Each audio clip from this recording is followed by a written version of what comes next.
Hi guys, I'm back, and today I'm going to show you how I process my images, especially the black and white images. And I'm going to be using Adobe Photoshop Lightroom CC, the Creative Cloud program, and the Nick Collection plugin, which is for Photoshop and Lightroom. If you're going to be using other programs to process and edit your images, then this particular process may not work for you because it does use the Nick Collection plugin, and I use that quite extensively for my black and white images. So if you are interested in how I can get my images looking from this to this, stay tuned and I'll show you exactly how it's done. Now, this particular shot I took last week when I was shooting an image over the Thames Barrier with Trevor Sherwin. If you haven't seen that video, go and have a look in the corner, which is coming up right now. And basically this is the way I process the images. Everyone has their own different techniques, but this is how I do mine. Today I'm using my Wacom Intuos Pro tablet, and I believe this is the medium size. I use one of these, which is a little kind of a half glove. It's like a little Michael Jackson glove thing. And the idea is that you put it over two fingers like this, and it looks really weird. Don't wear this outside, it does nothing at all outside. You get three fingers cold and the other two are nice and warm. The idea is when you lean on the tablet, you can actually lean and draw and everything without actually making any contact with fingers or anything on the tablet to discourage or to confuse the tablet or the software in any way. So as I said, I'm using Adobe Lightroom, and we're starting off with this image right here. This is the image of the city, so the financial district in London. And this was taken around 4:30 in the afternoon. It was a very dry, well, I say dry, it was miserable and it was raining beforehand, and very overcast. We were lucky it didn't rain again, but there was just literally no light left in the day, even at 4:30. So as we were walking back towards the station, we did see this image here, and I thought, I quite like this image. It almost reminds me of a histogram. Where you have the left hand side, you have the shadows and dark areas, and on the right hand side you have the highlights, and this kind of goes up into this kind of a sweeping motion up in the center here. I just like that kind of framing. I especially like these buildings on the right hand side. I don't know what they are, they're quite new. I guess they're quite new, I've never seen them before. I just like the contours and the sharp black and white of it all. Now, I like this image, but I didn't like the conditions, and I really wanted to pull back a lot of the detail. So we are going to be starting off in Lightroom. This image has not been edited just yet. This is a virtual copy. So the very first thing I'm going to do in Lightroom is I'm going to go over to the right hand side here, and the first thing I'm going to do is I'm going to go down and adjust my lens corrections to get rid of any distortions. When I enable that, and picks up the lens profile, the make, model of the lens and the camera I was using, and it gets rid of any distortions that the lens may be creating. The next thing I'm going to do is go back up to the basics, and I'm just going to see, if I bring out the shadows, just kind of how much detail I've got to work with. So I'm looking at the bottom area of the image here, all the darker areas, to see how much detail there is. And it looks like I've got a lot of detail in the image, so that's good. I'm going to pull the exposure up just slightly, just so I can see what I'm going to be working with. And then just a little bit of contrast.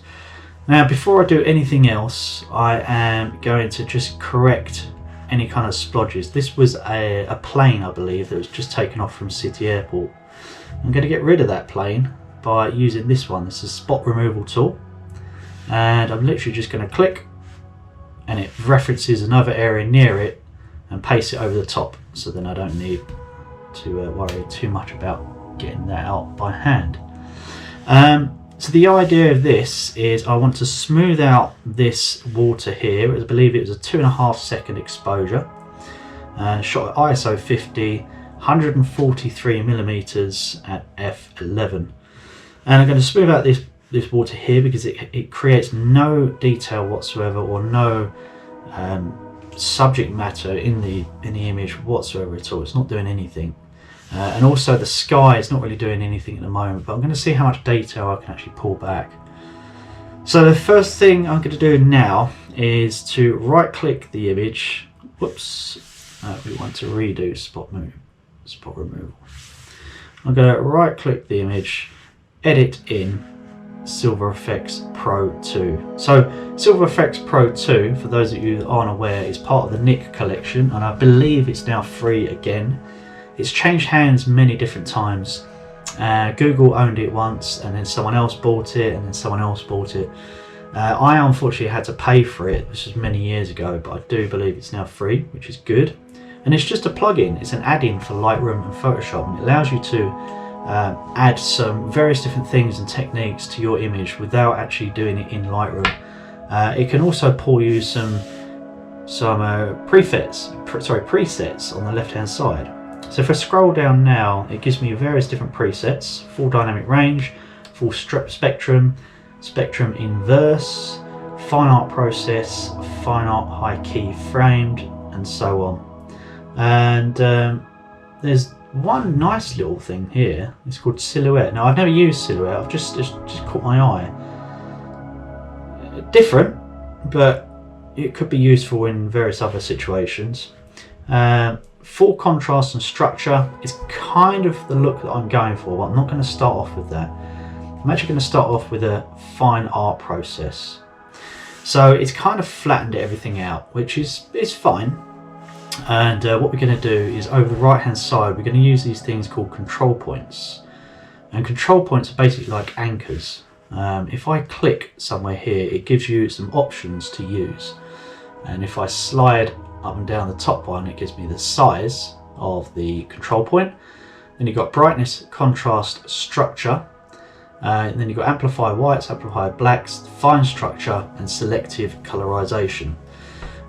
Structure is a key one when it comes to fine art processing or smoothing out areas. Now clouds have structure and everything else has structure. Now what I tend to do personally is I tend to put more structure emphasis on buildings or anything that I want to capture detail in, and anything I want to smooth out, I'll actually remove the structure altogether. So let's bring this down to the oops, let's just take that back out, bring this down to here, adjust the size, and we're going to take structure out of the water underneath there. So structure down. The contrast we can also play around with if you want. We're just going to do that like that, and I'm going to do Control C and Control V and copy that over here, and Control V again to paste. I'm going to paste it all along. So the idea is that I'm taking all of the structure out of the water at the bottom because it serves no real purpose to the image. It's not really doing anything beneficial to the image at all. That's helped smooth out the bottom. Now when I go up to the clouds, what I'm going to do is I'm going to push the structure up a little bit because I want to see if I can pull any detail out of the clouds. So I can see a little bit of detail coming out. Let's copy and paste over here. Again, it's a little bit of detail. Now I can brighten it, darken it. You can almost make up a fake sun if you really wanted to, but we're not going to do that in this particular area. If you boost the contrast, you can actually start to see a little bit more definition in the clouds. So I quite like that. And I'm going to paste another one over here, another one over here. I'm basically just pasting control points here and there so I can play around with various different options, how I'd like the sky to look. Copy that, paste that, and paste that over there, and paste that there. It looks like I need to get rid of that again. Now when I've done that, you can actually see that I've got a lot of spot points here, which looks like I've got a dirty sensor. I need to clean that. These spot points or these spots on the sensor can be taken out using the spot removal tool quite easily. I must go through and back and do that though. But straight away, if I come off now, you can see a little bit more texture and detail in the sky, and we had nothing before. I wonder if I can go back to show you the difference. There we go. So straight away the difference is very much more apparent. Even starting to get more structure in the buildings as well. So that's the sky, and basically if I'm going to bring down certain areas to kind of highlight and boost some contrast here and there, so it gives a little bit more of a definition through here. So darken up these areas of the sky. I'm going to copy a little control point here. I'm going to just darken the area in the corners, so we get like a nice a nice kind of a dark area at the top, so it brings you a little bit more down towards the center of the photo here. So more control points here. I'm going to actually click here and I'm going to zoom in to, let's see, zoom in, use the space bar and click and scroll to move around.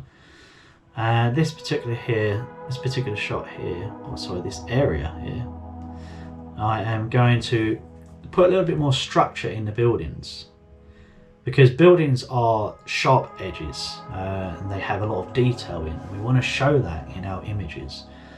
So I'm going to bring the brightness down ever so slightly, bring the contrast up a little bit, and here I'm actually going to amplify the blacks a bit, and let's have a little bit more structure. So something like that. Now if you copy and paste that over here, gives you a similar result. And likewise with the HSBC building. So now becoming a little more apparent. Now these buildings here, these are very, very dark black buildings with strong highlight lines going down them. Great design.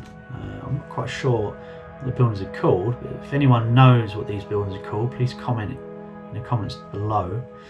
And the reason what I'm going to do here, I'm actually going to amplify the blacks because they are very dark, and I'm also going to amplify the whites to bring out the contrast in those lines. The structure is up quite high, contrast is up quite high, and I'm going to paste those control points around the other areas of the building as well. So you can see these particular buildings are now starting to pop a little bit, starting to come to life, and gives it a little bit more of a 3D look. So you have you can then see that these buildings here are in the background, and then these buildings in the foreground in front of it. Now remember guys, the pictures are 2D, photographs are 2D.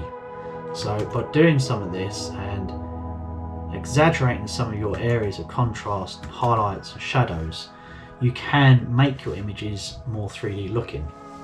And it helps the viewer to determine a sense of scale, what's in front, what's behind.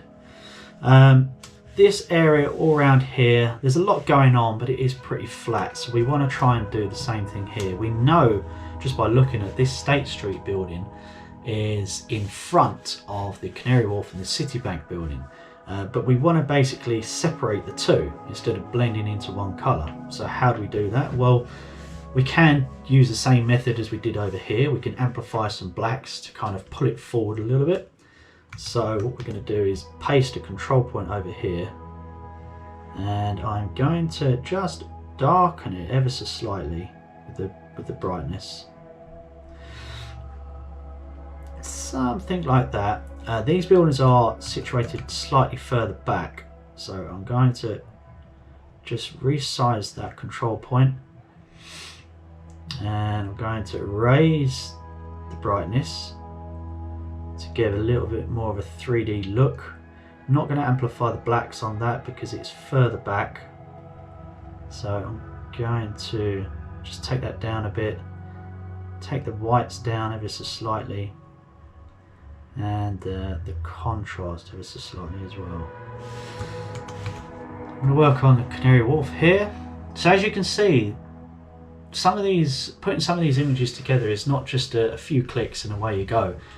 Yes, you can do that, but it depends on the lighting and the mood of your subject and your picture in the beginning. You can pull a lot of detail out of your image, especially if you shoot in RAW. Make sure you shoot in RAW, and you can pull so many different details out on what would be an otherwise extremely overcast and grey, dreary day. So I'm just going to go through some of this area here, just repeating some of the things that I've just said on the buildings, and I'll speed up this footage so you don't have to watch everything I do. Maybe put a little bit of music behind it. Here we go.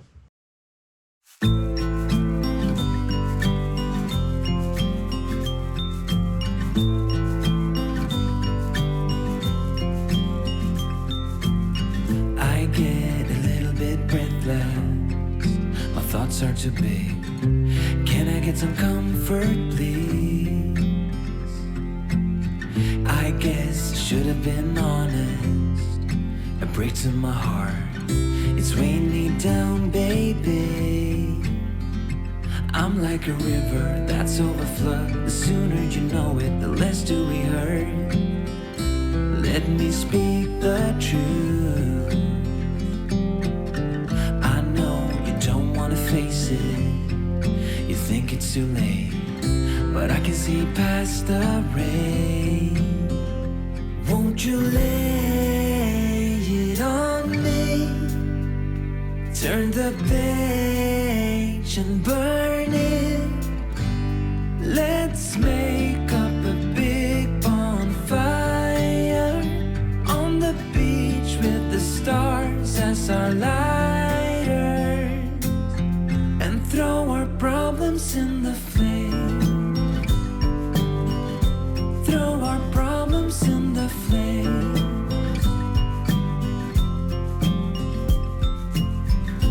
We fell down to the bottom, so bottom up please.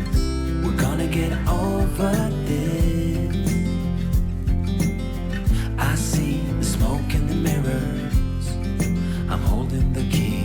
Okay, so now that I've finished all of the control points, it looks like it's got the measles, but I'm happy in this area here. What I'm going to do now is simply just save for now in Silver Efex Pro 2, which then takes me back to Adobe Lightroom, creates a copy of it and then pastes it over the top. So basically we've gone from here to here, and it's a dramatic difference. You can really see the difference in the buildings. You've pulled a lot of detail and structure out of them. It creates now more of a 3D look. Next thing I'm going to do here is actually just straighten up and make sure the horizon is dead straight along the bottom here. It looks pretty much straight, but I just want to make sure, and I'm doing this by eye, and I'm basically lining it up with this line here so I can get that bang center, something like that. Next thing is I'm going to get rid of these little spots here, so back over to the spot removal tool.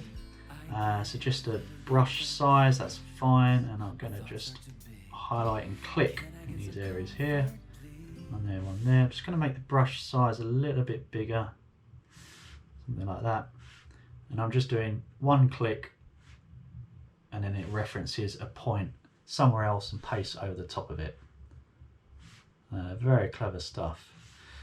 From what I can see, I think that's the majority of the one there.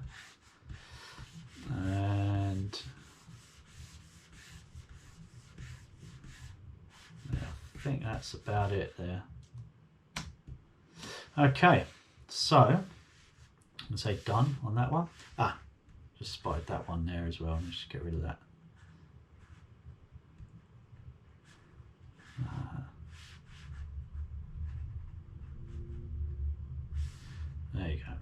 go. Okay, so next thing I'm going to do is, now this image is kind of popping out, but there's a little bit of too much negative space in the sky, which is fine, and the bottom is a little bit bland and a bit boring. It's kind of just flat detail, a bit flat. So the reason I'm going to change this is I want to draw more attention to the center of the frame here, and to do that I'm going to use a graduated filter in Adobe Lightroom, and I'm going to drag down from the top here. I'm going to hold down Shift to keep it nice and straight, and once that's done I'm then going to pull the shadows back down, and I'm going to just drop the exposure ever so slightly. And what that does is that you can see I tend to reference the little image in the top left hand corner here rather than look at the large image. Having a smaller image helps determine where the highlights and things are quite easily, and I'm dragging down the exposure just to see. I don't want to go too far, make it look like an apocalypse, but I do want to drag it down so it's not too dark at the top, but it's also not too light. We do want to pull the attention in, so something like that. And I'm also going to do another one for the bottom here. So I'm going to drag this up. I'll again hold down Shift. I'm going to drag up the bottom here. I'm going to drag down the exposure, and that helps create more of an illusion that you're being pulled into the center of the frame. Let's just see. I'm going to pull down the blacks ever so slightly here. Something like that. Okay, so now that I've got that, the histogram looks like it's on the dark side, which is fair enough. It's quite a dark, gloomy image. It's a dramatic image, but we can change that. I'm just going to push the contrast a little tiny bit, not too far, because I've done a lot of the work that I wanted to do in Silver Efex Pro 2. Let's just push the exposure a little bit. And now we don't want this area here burning out. It's pulling the eye into Canary Wharf there, and it's a little bit bright. So that is a highlight. I'm going to pull the highlights down ever so slightly. Something like that. And maybe a little bit of the shadows. Pull the blacks down, so I can get more emphasis on the darker structures on the left and the right here. And then the whites up ever so slightly. So the histogram is a little bit more central. We don't have any spikes really on the left hand side, a little bit. If I pull that up a little bit. No overblown highlights on the right, which is good. Let's go down to detail. Now, detail is where you can do your sharpening and noise reduction, and noise is basically the grain that you see here in the image, and noise is more apparent the higher the ISO you use, or long exposures. Noise is sometimes more apparent. Now there's two things you can do. In Lightroom you can drag up the luminance for noise reduction, and eventually it does disappear. The problem you have there is that when you then zoom in on the buildings look pretty soft. Show you the difference. So that's without, and that's weird, and they kind of look like they're almost drawn on or cartoony like. So I'm not actually going to use noise reduction here. I'm going to use a tool which is part of the Nick collection, which is called Define 2. So if I right click the image, I'm going to go to Edit In and then Define 2, and I'm going to edit a copy of this because we don't want to overwrite what we've just done. So Define 2 is a noise reduction plugin which is part of the Nick collection, as I said, and what it's done is it gives you a preview of afterwards and then before. So we've got, this is the before and this is the after, and you can see automatically it analyzes it, and it gives you an idea of what it looks like before and after. Now I'm pretty happy with that. It's still got a lot of detail in the buildings, but it's taken out a lot of the grain from the back. So So it does a really good job just out the box. Now you can tweak it to fit your requirements, but I think for this image I'm happy with that.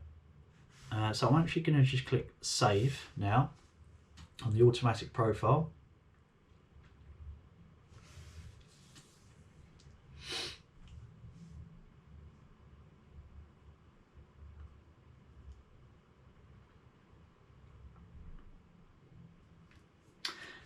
And then that takes you back to Lightroom. Now already I can see that that's a lot better. There's not much grain or noise in there, certainly not as much as before. Now that I've done that, we are working from a copy, so it creates a copy each time. Now when it does that, remember, because it's a copy, it's not going to pull all of the things or adjustments that we've already made. So one thing to keep in mind is that don't readjust it again, because you'll make everything more exaggerated and darker than you intended to do. So work with a clean slate there. I'm going to go down to detail this time, and I'm just going to introduce a little bit of sharpening. And what I can do is actually hold down the Alt key and select the masking tool, and when I drag that up, I can then say, okay, I only want these highlighted areas sharpened. Don't highlight the background here, just highlight the foreground pieces here. So let me just zoom out. I just want to highlight the buildings or the edges. Or sorry, highlight, I just want to sharpen the edges. So if I now zoom in, I've masked the area out and I'm going to sharpen it up. So I'll show you before, have a look at the HSBC sign here. So that's before. If I drag it up, that's kind of after. Now that's kind of extreme sharpening there, but I'm going to take it up to about 3940 or so. And I'm quite happy with that. So right now I can then see it's nice and sharp. Those lines are very contrasty. Looks like we've got some smoke, almost looks like a mini tornado. And yeah, I'm quite happy with that. That is basically how I process some of my black and white images. I use various different tools, but ultimately, especially for fine art images, I'll always use Nik Collection plugin, which is phenomenal. It's got some incredible features in it, and you could spend hours just in that plugin alone. If you've liked this video, give it a thumbs up. I'll be adding this to my playlist of tutorials for Lightroom and Photoshop editing. And do comment below if you'd like to see a little bit more about editing photos and what to do after you've taken the photo. One thing to keep in mind is that whenever you've taken a photo, that's not the end of it. That's just 50% of it in the way I see things.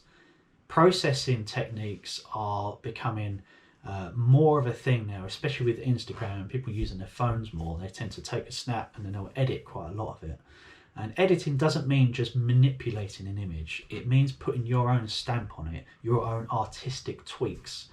So just keep that in mind. You are not damaging the photo, unless you overdo it, of course. You are putting your artistic stamp on it.